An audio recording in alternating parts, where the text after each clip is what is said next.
All right, ladies and gentlemen, welcome to the Steve Malzberg Show. This night after the debate from our New York City studios, Pat Buchanan, in an interview I did with him earlier on America Talks Live at noon, he will rejoin us in this segment. But first, most of the brouhaha out of yesterday's debate, I think Donald Trump missed some opportunities. I don't think he won it. I don't think he lost it.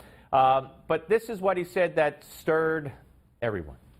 I want to ask you here on the stage tonight, do you make the same commitment that you will absolutely, sir, that you will absolutely accept the result of this election? I will look at it at the time. I'm not looking at anything now. I'll look at it at the time. Are you saying you're not prepared now to commit to that principle? What I'm saying is that I will tell you at the time. I'll keep you in suspense.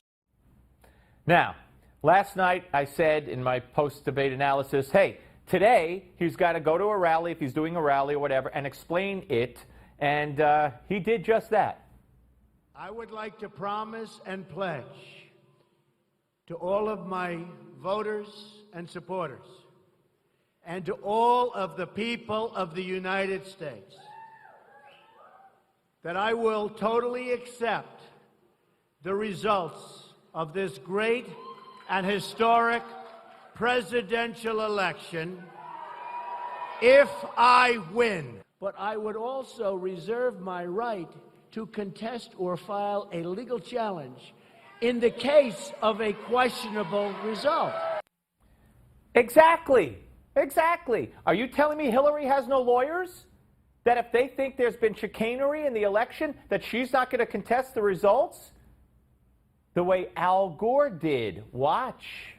If Al Gore or George Bush had agreed 3 weeks before the election to concede the results and waive their right to a legal challenge or a recount, then there would be no Supreme Court case and no Gore versus Bush or Bush versus Gore. And there have been numerous other cases.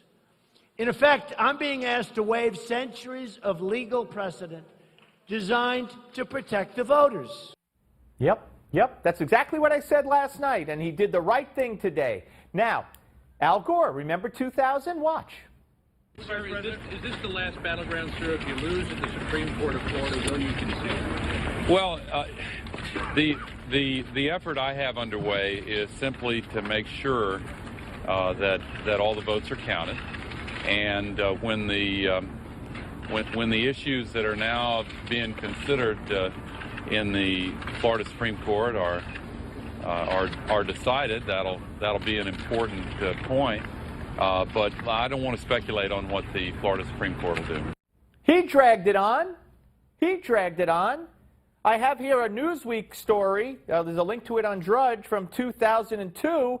Hillary told a fundraiser that Bush was selected president, not elected president. Oh, if ever there was a hypocrite, it's Hillary Rodham Clinton.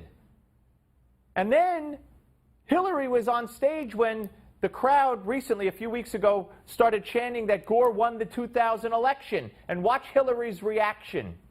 Take it from me, it was a very close election. Elections, well,